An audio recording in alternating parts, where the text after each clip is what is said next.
Good morning, students. Dear students, in the class of web technology, we will carry forward our previous topic, that is quality assurance testing. Quality assurance testing में हम आज बात करेंगे compatibility testing की। Compatibility testing क्या होती है? Compatibility testing validates that your website performs appropriately across various browsers। इनका कहने का मतलब है कंपेटिबिलिटी टेस्टिंग क्या वैलिडेट करती, वेबसाइट अप्रोप्रिएटली परफॉर्म कर रही है नहीं कर रही, किस पर? वेरियस ब्राउजर्स पर, like Chrome, safari, Firefox, for both desktop and mobile device. यानी कि मोबाइल पर भी और डेस्कटॉप पर भी अगर हमारी वेबसाइट क्रोम पर या सफारी पर या मोजिला फायरफॉक्स पर किसी ब्राउज़र पर ओपन की जा रही है तो प्रॉपरली अप्रोप्रिएटली वो वर्क कर रही है नहीं कर रही है, इस चीज़ को हम देखेंगे कंपेटिबिलिटी टेस्टिंग में। Making sure that text and image are aligning and stacking correctly. और ये भी चेक करेंगे जब भी हम वेबसाइट को किसी ब्राउज़र पर ओपन कर रहे हैं तब जो भी टेक्स्ट है वेबसाइट में और जो भी इमेजेस हैं वो अच्छे से अलाइन हो रही हैं, अच्छे से स्टैकिंग की गई हैं करेक्टली, और जो ब्रेक्स उसने चाहिए डिफरेंट पॉइंट पर जो ब्रेक चाहिए वो ब्रेक हैं या नहीं है, और स्क्रीन साइज क्या है उसका। ठीक है, ये सारी चीज़ें हमारी कंपेटिबिलिटी टेस्टिंग में आ जाती हैं। यानी कि कंपेटिबल टेस्टिंग का मतलब है कि वेबसाइट जब हम ओपन कर रहे हैं तो ऐसा तो नहीं इमेज शो नहीं हो रही हो। कभी कभी आपने देखा होगा वेबसाइट आप मोबाइल पर ओपन करते हैं या डेस्कटॉप पर ओपन करते हैं तो कंपेटिबिलिटी इशूज़ आ जाते हैं, और उन इश्यूज़ के थ्रू क्या होता है, जो कभी टेक्स्ट हमारा ब्लर दिखाई देता है, टेक्स्ट कंप्लीट दिखाई नहीं देता है, इमेजेस जो भी वेब पेज पर या वेबसाइट पर इमेजेस हैं वो प्रॉपरली हमें शो नहीं होती हैं। तो ये सारी चेकिंग होती है हमारी कंपेटिबिलिटी टेस्टिंग में। ठीक है, अब बात करते हैं सिक्योरिटी टेस्टिंग की। Security testing will allow you to find and correct vulnerabilities on the site and safeguard the site from possible attacks. Security का मतलब है कि जो भी हमारी वेबसाइट है या वेब पेज है या वेब एप्लीकेशन है उसमें ये सिक्योरिटी टेस्टिंग में ये अलाउ किया जाता है, ये देखा जाता है, ये फाइंड किया जाता है कि जो हमारी साइट है वो सेफ़ है या नहीं है किसी पॉसिबल अटैक से, ठीक, आउटसाइडर अटैक से सेफ़ है या नहीं है। As you move through this phase, आप जिस इस फेज़ में जब जाएंगे सिक्योरिटी टेस्टिंग वाली में तब क्या होगा, some of the area you will review including login. आपको कई एरिया जो हैं वो रिव्यू करने होंगे, उन्हें चेक करना होगा कि उसमें कोई भी डिफ़ॉल्ट तो नहीं है जिससे कि हमारी वेबसाइट पर कोई अटैक हो सके। अटैक का मतलब है हैकर्स का कोई अटैक हो सके। ठीक है, जैसे you will review include logins, login करने का जो पोर्टल है उसे रिव्यू करना होगा। रिस्ट्रिक्टेड एरियाज़, आपकी वेबसाइट के जो रिस्ट्रिक्टेड एरिया हो उन्हें रिव्यू करना होगा। पेमेंट पोर्टल अगर है आपकी वेबसाइट, कोई ऐसी वेबसाइट है जो पेमेंट भी लेती है कस्टमर से या पेमेंट करती है उस पोर्टल को भी रिव्यू करना होगा। एंड थर्ड पार्टी इंटीग्रेशन, और जो थर्ड पार्टी इंटीग्रेशन है उसको भी रिव्यू करना होगा। While making sure your chosen content management system, जब आपका जो कंटेंट मैनेजमेंट सिस्टम है, CMS जिसे कहते हैं, वो प्रॉपर रहेगा। वेदर इट इज़ वर्डप्रेस और सम अदर ऑफरिंग, यानी चाहे वर्डप्रेस में वेबसाइट बनी हो चाहे अदर जो भी सॉफ्टवेयर ऑफर किए जाते हैं, has the most recent security updates. तो इन सब के लिए आपको जिस सॉफ्टवेयर के थ्रू वेबसाइट आप अपनी जनरेट कर रहे हैं उनको भी सिक्योरिटी अपडेट्स कंप्लीटली होनी चाहिए। ठीक है, इस अगर आपको अपनी वेबसाइट को पॉसिबल अटैक्स यानी कि हैकिंग से या अनऑथराइज एक्सेस से बचाना है तो।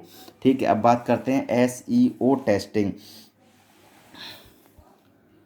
SEO टेस्टिंग यानी कि search engine optimisation technique. Search engine optimisation testing review whether your website is optimise to be found on search engines. इसका मतलब है कि ये जब भी आप इस टेस्टिंग को इस्तेमाल करेंगे तो इस टेस्टिंग का काम है ये रिव्यू करेगी टेस्टिंग कि आपकी जो वेबसाइट है वो ऑप्टिमाइज्ड है नहीं है किस पर, किसी भी सर्च इंजन पर। ठीक है, लाइक गूगल, बिंग या याहू, जो भी सर्च इंजन है उस पर ये ऑप्टिमाइज्ड है या नहीं है। During this process you would look for both technical and on page SEO errors. और इस प्रोसेस के दौरान आप ये चेक करेंगे, ये देखेंगे कि दोनों यानी कौन, टेक्निकल और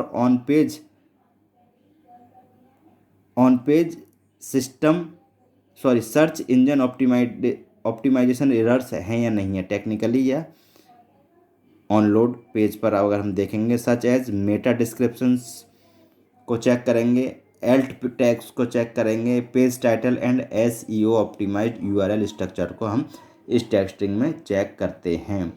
अब बात करते हैं code review. At this the step of the quality assurance process the source code of the website will be reviewed to find and correct any errors. इसमें क्या होता है, इस स्टेप में सोर्स कोड जो है वेबसाइट का वो क्या होगा, रिव्यू होगा। क्या फाइंड करने के लिए कि जो एरर्स हैं वो हमारी करेक्ट हुई हैं या नहीं हैं। That could have been missed during the initial development process phase. और इनिशियल डेवलपमेंट प्रोसेस फेज के दौरान कोई भी चीज़ मिस तो नहीं हो गई है, ये चेक भी होगा कोड रिव्यू के फेज में। ठीक है, तो ये तो थी हमारी टेस्टिंग जो हमने प्रीवियस लेक्चर में भी देखी थी और इसमें भी देखी थी। यहाँ हमारी टेस्टिंग कंप्लीट होती है। इसमें कोई डाउट हो तो आप मैसेज या कॉल करके पूछ सकते हैं। ओके, अब बात करते हैं क्वालिटी एश्योरेंस टूल्स की। क्वालिटी एश्योरेंस टूल्स क्या होते हैं? To assist with completing the web quality assurance process.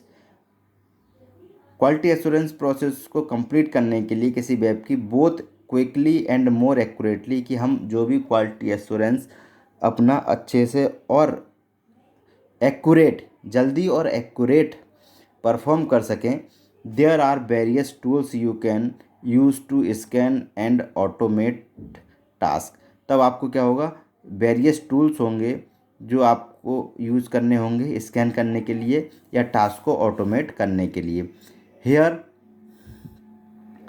We have gathered a list of popular free and paid tools. यहाँ पर कुछ फ्री और पेड टूल्स के बारे में हम बात करेंगे जो किसी भी क्वालिटी एश्योरेंस प्रोसेस के लिए बहुत ज़्यादा ही ज़रूरी हैं। आइए देखते हैं। सबसे पहले है हमारा page speed insight tool. Page speed insight tool का मतलब है it is use to analyze page load speed and provides recommendations for improvement. Page load की जो स्पीड है उसे एनालाइज करता है कि पेज हमारा जिस स्पीड में लोड होना चाहिए, अपलोड हो चाहे डाउनलोड हो, वो हो रहा है नहीं हो रहा। अगर नहीं हो रहा है तो ये क्या करता है, प्रोवाइड रिकमेंडेशंस फॉर इम्प्रूवमेंट, यानी कि इसमें कोई और इम्प्रूवमेंट अगर हो सकता है उस पेज में, उस वेबसाइट में, उसे रिकमेंड करता है। ठीक है, अब बात करते हैं मोबाइल फ्रेंडली टेस्टिंग टूल्स की। जैसा कि इसके नाम से पता चल रहा है, mobile friendly testing tool, a test for how easily a website या visitor can use your page on a mobile device, कि आपकी जो वेबसाइट है उसका पेज को मोबाइल पर इजीली कैसे यूज़ कर सकता है कोई विजिटर। ये चेक करा जाता है मोबाइल फ्रेंडली टेस्टिंग टूल के द्वारा कि ये वेबसाइट मोबाइल के लिए फ्रेंडली है या नहीं है। यानी कि कुछ वेबसाइट ऐसी होती हैं जो प्रॉपर, कभी कभी आपने देखा होगा कि कभी आप ऑनलाइन पेमेंट कर रहे होते हैं किसी फॉर्म को भरने के लिए, तो पेमेंट नहीं होता। ठीक है, क्या है कि क्योंकि वो जो पेमेंट मोड है या पेमेंट पोर्टल है, पेमेंट का वेब पेज है, वो मोबाइल फ्रेंडली नहीं होता है कभी कभी। तो वो आप अगर सिस्टम से करेंगे तो वो पेमेंट हो जाएगा। ठीक है, next is search console. The new core web vitals report is located inside the search console as well as reports to help fix other website performance issues. और वेबसाइट के जो परफॉर्मेंस इशूज़ हैं, ठीक है, vital reports is located inside the search console. जो भी search console है website के, उसमें जो भी इशूज़ होंगे उन्हें रिपोर्ट करता है। उसके साथ साथ वेबसाइट के परफॉर्मेंस में जो इशूज़ होंगे उनके लिए उनमें हेल्प करता है। ये कौन सा, search console. Next is structured data testing tools, a source to check for and test the validity of microdata. एक रिसोर्स है ये जिससे चेक होता है और टेस्ट किया जाता है क्या, validity of microdata schema resource description framework in alter attribute, यानी RDFA, यानी वेबसाइट की जो RDFA है वो स्कीमा और माइक्रोडेटा को इसके थ्रू चेक करते हैं। And Java script object notation for linked data, यानी JSONLD को भी इसी टेस्टिंग टूल के द्वारा चेक किया जाता है। Then screaming frog SEO spider, ठीक है, फ्रॉग एंड स्पाइडर जिसका नाम दिया स्क्रीमिंग फ्रॉग SEO स्पाइडर, यानी कि search engine optimization spider, a website crawls that helps find on page and technical SEO issues. ये क्यों यूज होता है कि जो भी हमारे पेजेस हैं उन पर कोई क्रॉल या इशूज़, टेक्निकल SEO इशूज़ तो नहीं फाइंड हुआ, उसको रिमूव करने में इसका यूज होता है, फाइंड करने में इसका यूज होता है, रिमूव तो वेब टेस्टिंग के द्वारा की जाती है। Browser sorts an open source web browser testing platform that allow you to the website in any browser and operating system. इनका कहने का ये टूल जो है वो इसलिए यूज किया जा सकता है कि जिससे कि हमारी ये चेक हो जाए कि हमारी जो वेबसाइट है वो सारे ब्राउज़र और सारे ऑपरेटिंग सिस्टम के लिए यूजेबल है या नहीं है, ठीक है। अब नेक्स्ट बात करते हैं SQL मैप की। A free to use security testing tool, एक free to use security testing tool है, capable of supporting 6 type of SQL injection techniques, और ये 6 तरह की SQL इंजेक्शन टेक्निक्स को सपोर्ट करता है वेबसाइट में या वेब पेज में। Selenium an open source portable framework for testing web application, web application को सोर्स करने चेक करने के लिए ओपन सोर्स पोर्टेबल फ्रेमवर्क है ये। Provides playback tool for authoring functions test without the need of learn a test scripting language, यानी कि बिना टेस्ट स्क्रिप्टिंग लैंग्वेज सीखे हुए हम इसके थ्रू अपने ऑथराइजिंग फंक्शन टेस्ट परफॉर्म कर सकते हैं किसी भी वेब पेज के या वेब एप्लीकेशन के। देन कोलैबोरेटर की बात करें तो a peer code review tool, ये पीयर कोड रिव्यू टूल है जो अलाउ करता है you to see code changes, identify defects and make comments on specific lines, यानी कि जो भी डिफेक्ट्स हैं, जो भी कोड में चेंजेस हुए हैं या कोई कमेंट है किसी लाइन में, उसको आइडेंटिफाई करने के लिए कोलैबोरेटर का यूज़ किया जाता है। Then Chrome's dev tools the a resource built into the Chrome browser के लिए एक रिसोर्स बिल्ट का काम करता है ये टूल जो है, that allow for quick trouble shooting to help diagnose and fix problem, यानी किसी भी प्रॉब्लम को डायग्नोस करने के लिए और फिक्स करने के लिए इस टूल का हम यूज़ करते हैं। तो स्टूडेंट्स आज के लेक्चर में इतना ही। Okay, thank you students.